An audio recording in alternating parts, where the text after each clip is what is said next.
dito sa container. Kailangan yung container nyo guys ay tuyo ha, hindi siya basa. And then, wag nyo muna siya ilagay sa ref. Ilagay nyo muna siya sa room temperature 2 to 3 days bago nyo sa ilagay para tumagal yung ating kimchi. Kung talagang gusto nyo tumagal. Kung maramihan ba nagawa, ito sample ko lang ito na gawa. Next time siguro doon ako bibili ng Chinese pizza sa city kasi dito sa amin sobrang mahal.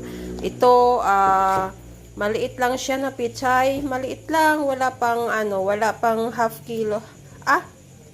3/4 ata to, 3/4 kilo.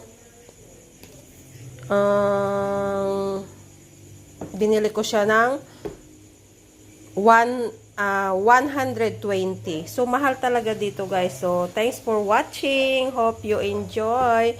Try nyo guys gumawa.